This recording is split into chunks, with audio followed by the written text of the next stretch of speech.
What's up? I'm not Pete Overzet. We've got something a little different for you today. We all know it's hot best ball summer, and we're drafting a ton of teams to take down large field tournaments for a bunch of money. And it's so much fun. But redraft season is right around the corner, and we don't want you to go into the season unprepared for what the assignment is. Dominate 11 other league mates all season long to win your league. We've got 5 experts to rank 5 draft strategies for 2026 fantasy football. Because this ain't your dad's fantasy league. The NFL landscape has changed, and the ADP you do on best ball ain't the ADP on your redraft sites. So let's break it down, rank them, and tell you what the winning strategy is. First up on the docket, Nathaniel. We got to talk about it. It's the most hotly debated strategy coming in 2026. Zero RB. Talk to us about that. Zero running back is the strategy this year because when everyone else is zigging and clicking these comfortable, beautiful running backs at the top of the draft that they thought, oh, last year Bijan was so great. Last year, Jahmyr Gibbs was so great. You got to zag and be drafting these beautiful, underpriced wide receivers. And let me tell you why. It's one simple philosophy, running back health. Last year, running backs had 78 games missed due to injury if they were drafted in the top 5 rounds. If you take the group of players drafted in the top 5 rounds, they missed 78 games total due to injury. On average, that's 111. So people are expecting last year's things to happen. People are expecting 78 games missed. What they're going to get is 111 games missed. And that means you're only really getting 75% of the running back you think you're drafting when you draft a running back in the top 5 rounds. And I don't know about you, but I would gladly take 100% of CeeDee Lamb or 100% of Jackson Smith and Jigba over 75% of Jonathan Taylor or 75% of Bijan Robinson. In addition, when you look at the wide receiver injuries, wide receivers got injured much more than average last year compared to the historical average. Over the past 5 years, 120 games were missed by wide receivers drafted in the top 5 rounds. Last year was almost 140. So not only are these fragile running backs getting overdrafted, people aren't valuing the receivers that should next year be less injured, be more likely to be in your starting lineup, and more likely to actually give you fantasy points. So you've got to be drafting these beautiful receivers at the top of the board. Let your league mates get those running backs and let them deal with the injuries. You'll have the backup running backs to swoop in. You'll have your Bashal Tutins. You'll have your Ja'Cory Krosky-Merritt. You'll have your Ty J. Spears, and you'll show them in the weeks that matter at the end of the league that you drafted the right strategy. Zero running back. Based on the draft we did with the experts, let's talk about it. Did it work? Where are you ranking it? It's your baby. Where are we putting it? It's good. I thought it went really well. I wish I got Lamb and Jefferson instead of Jefferson and London. That's the only thing I would change about the team. The only thing I would change. I'm happy with the rest of these picks. I got Bashal Tutin. Chris Rodriguez is dealing with a foot injury. He could just be an RB1. We got Harold Fannin, an elite tight end. Obviously, we got the firepower at wide receiver with 0 RB. And then we got, Monengai, Jones, JCM, and Ty J. Spears. Those will be some RB2s. I know they're better than some of y'all's RB2s. So in the spirit of this 2 thing, I think 0 RB, number 2 draft. Right there. You're easy. telling me that you wouldn't change the fact that you took 4 receivers in the first round, or in the first 4 picks, and you can only start 3 of them. You took 4 in your first 4 rounds. You can only start 3 of them, Nathaniel. What are you talking about? One of my receivers is going to be injured for 4 weeks. No, why bye weeks are a thing. The top 3 rounds. Because it's not best ball. You don't think that he can outscore Jamar Chase and Puka Nacua in the weeks that matter at the end of the season? He's going to be great. He's awesome. You have to get there first, man. If you're fucking limping with 2 wins in the first 5-6 weeks, you're not there. You're not in the dance. I don't know how to break this to you, buddy, but a bunch of timeshare guys that you're flipping and flopping and cutting the first 3 weeks is not going to cut it. You'll be sifting through the waiver wire with no fucking running back in your fucking 1 spot, dude. Yeah, man, you got to get there, and you're not going to be able to get there with 5 timeshare running backs. It's just not going to work out for you. It's not sustainable. All I'm going to say is he was trying to sell us on this team, and it sounded like he was just writing off all of the guys that he had drafted at running back. Like he had already given up on them. This is number 5. Put it to 5. It's got to be 5. I don't need all of them to hit. I just need a couple of them to hit. It's got to be 5. You gave up on them already.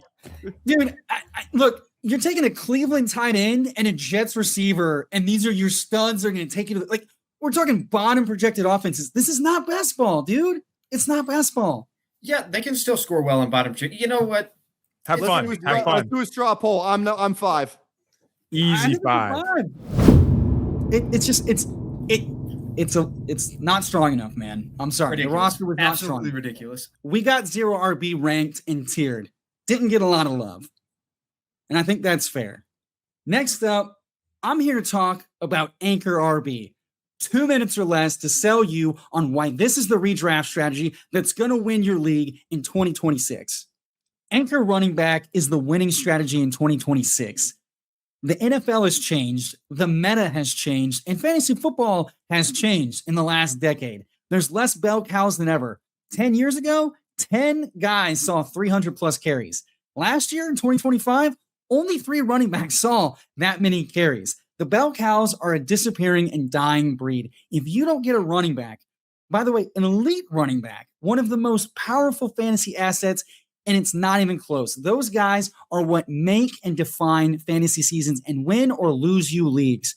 And the elite guys win you leagues by and in and of themselves. You need that guy. Guys like Jahmyr Gibbs, who can see a ton of carries and a ton of catches and score a bunch of touchdowns. Those guys make your season. And by doing that, you allow yourself the flexibility. Just take one, anchor your team with that guy. You don't have to worry about RB1 the rest of the season. RB2 is easily replaced every week. Play the matchups, play the waiver wire. Replacing RB2 is easy. This allows you the flexibility to catch up and stuff your lineup full of the better guys. Elite onesies, the quarterback and tight end. Give yourself those no-brainer, don't even think about changing them. They're set. Like an elite guy like May with a rushing and passing ceiling, just had an MVP season. You get that guy at quarterback. You get a tight end that can catch touchdowns. Those guys are locked in. Then you just hammer out the receivers in the next few rounds. Get studs like AJ Brown that just changed the teams. Stack it up. Get that ceiling. Lock in the stud wide receivers. The NFL has changed. Less wide receivers matter. There's less wide receiver 3s that matter. Get the studs that get all the work and score all the touchdowns. That is how you're going to outscore your league. Anchor running back gives you the flexibility and the viability with a strong starting lineup, and it's not even close. It makes it feel comfy, and it gives you the edge to win.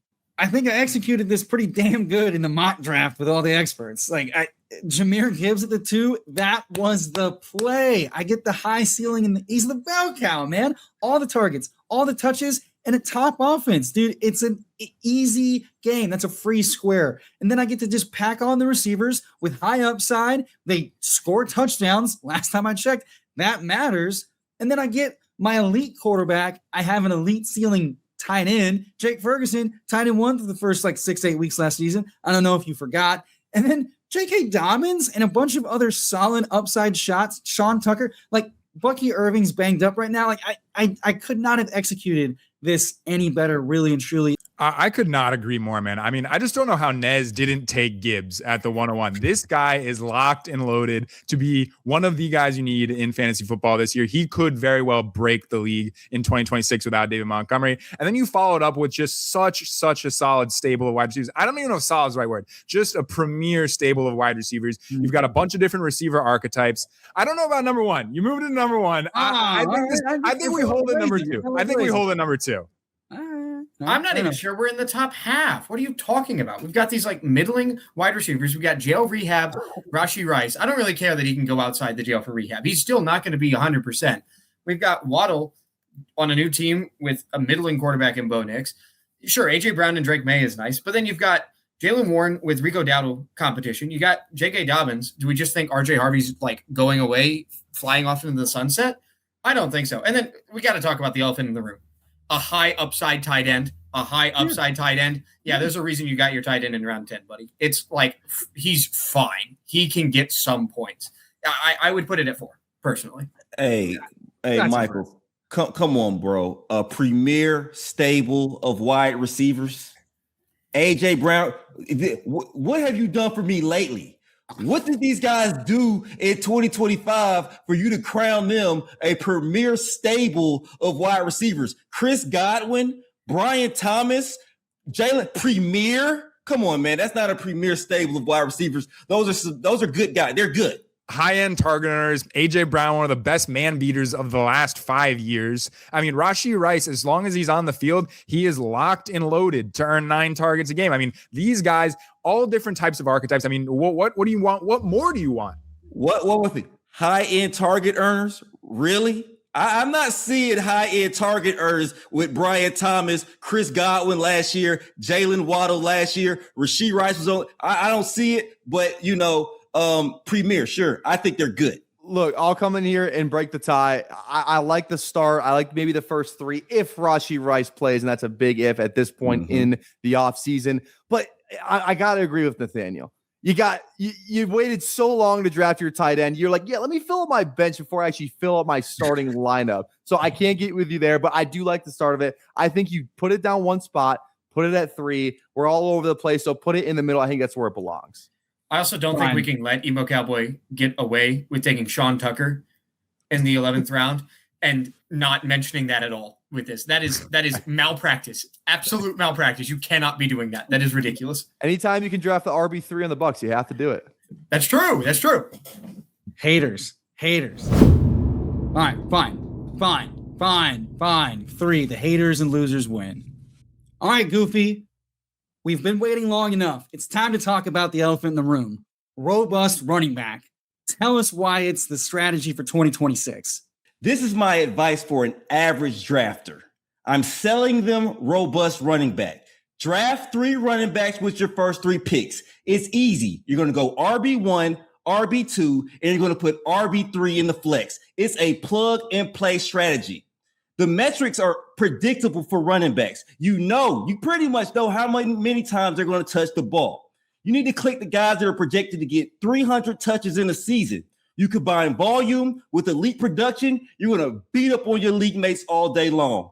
Bully your league mates. There's only 8 running backs. That's it.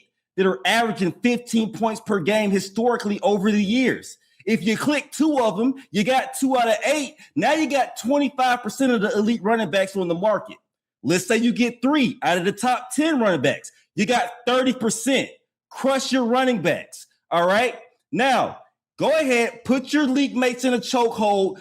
You need to make sure that you bully them into drafting running backs who are in a timeshare. Travion Henderson, Ramondre Stevens, Chuba Hubbard, Jonathan Brooks. All right. You can always go get wide receivers. In the draft we did with the experts, I was able to get Garrett Wilson, a $100 million man. Christian Watson, a $100 million man. Roma Dunze, some think he's the wide receiver 1 in Chicago. The receivers will be there. 10 personnel, 11 personnel, more than 1 plays at a time. You're not going to see any 20 personnel. You're not going to see any 21 personnel in the NFL anymore.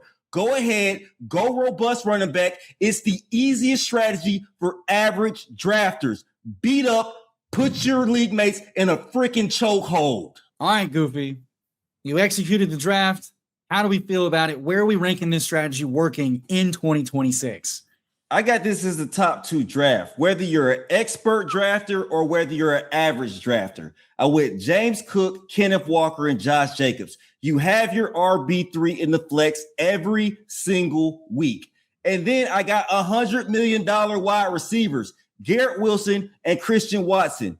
We talk about Roma Dunze. We talk about Luther Burden all the time. Who's the wide receiver 1? If it's even a question that Roma Dunze could be a wide receiver 1 in the Bears offense, then we're looking pretty. I got Caleb Williams stacked with Roma Dunze. I got Jordan Love stacked with Christian Watson. And not only that, I got the divisional correlation with Green Bay and Chicago, man. That's a lineup. There's no holes in that lineup.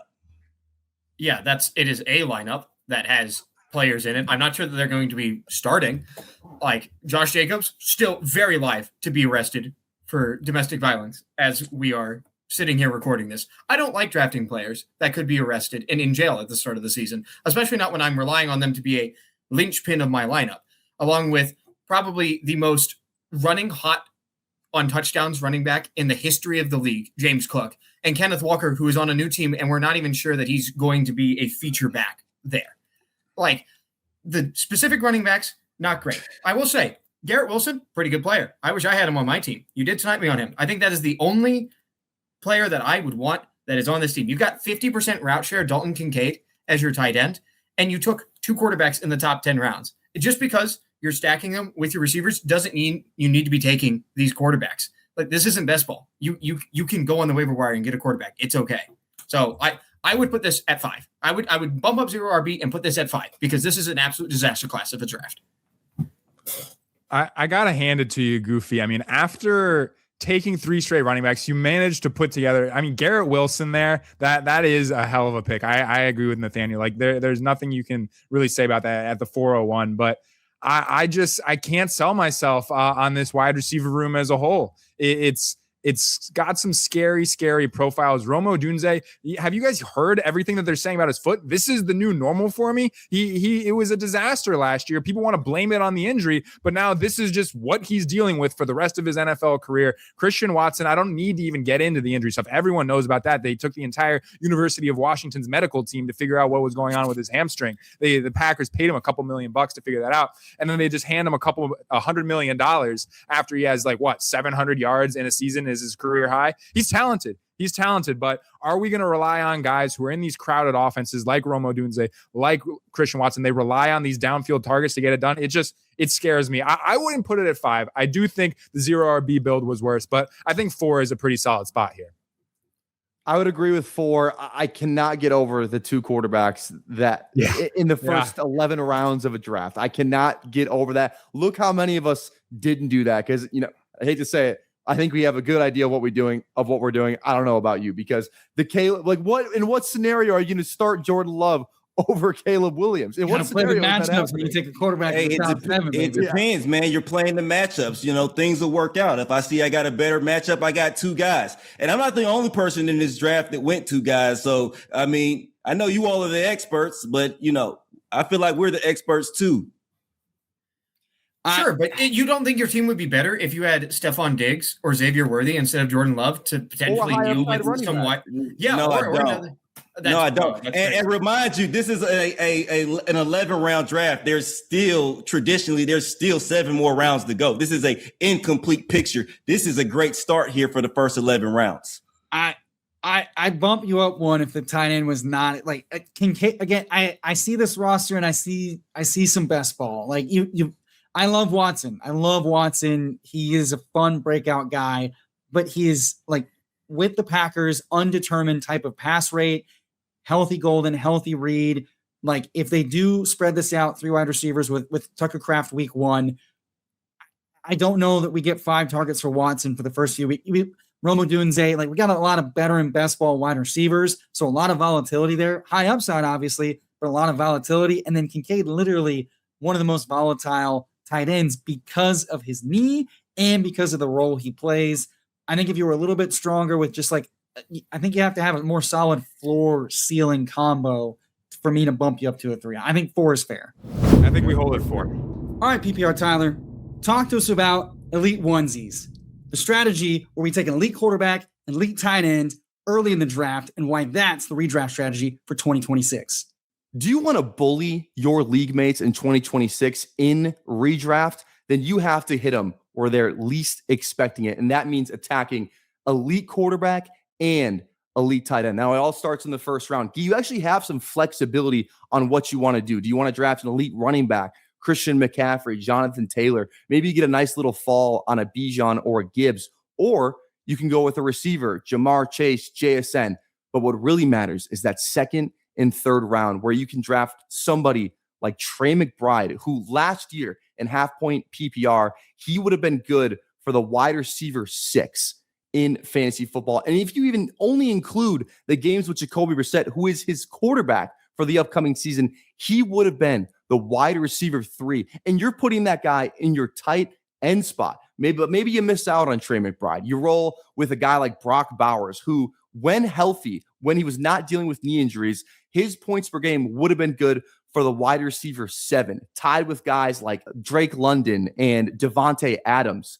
Now, you got the tight end figured out. Now you got to go to quarterback. You get to have a guy like Josh Allen, who's been QB1 4 of the last 6 years, or you get a guy like Lamar Jackson, who has a ceiling that Josh Allen hasn't even seen. There have been 4 occurrences where a quarterback has scored over 400 points. Only 3 QBs to do it.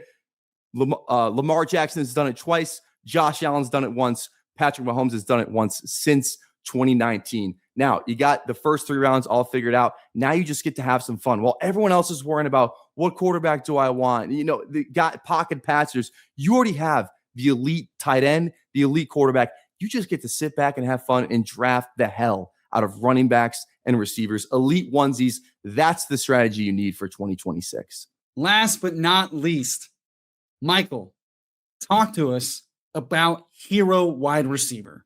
Hero wide receiver is the only draft strategy that you need in 2026. But before we take a closer look, let me set the stage a little bit.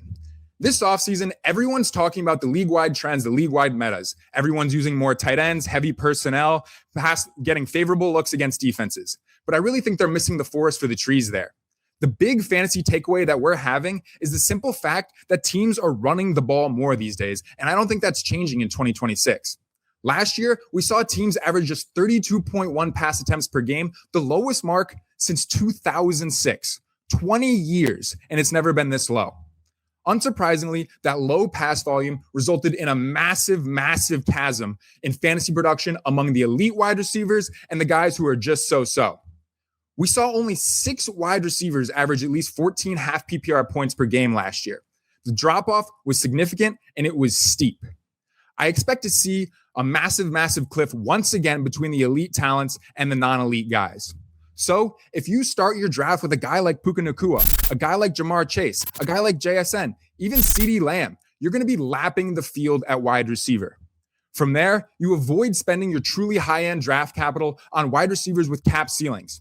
You load up your roster elsewhere. You get a running back who can compete with the high-end guys like Jahmyr Gibbs and the high-end guys like Bijan Robinson. You can get an elite onesie. You can really do whatever you want. Play the board, how it falls, but you lock in that elite wide receiver 1 production, the guys who are going to truly make a difference, elevate your roster. That is why hero wide receiver is so important this year, and you have to lock in that 18 point per game upside in the first round. If you don't, you risk falling behind your league mates in one of the most crucial positions in all of fantasy football. We got 2 last strategies to rank: hero wide receiver and onesies, aka elite quarterback and elite tight end. PPR Tyler, Michael, these are your strategies coming out of the mock draft with the experts. How are we feeling about these going into 2026? Where are we ranking them?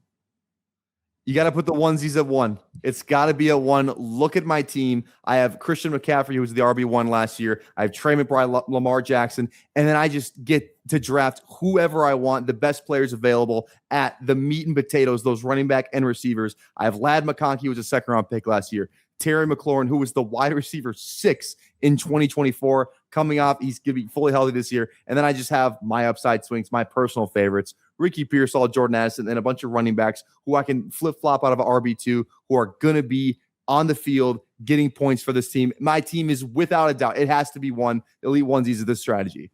So let's get one thing out of the way first.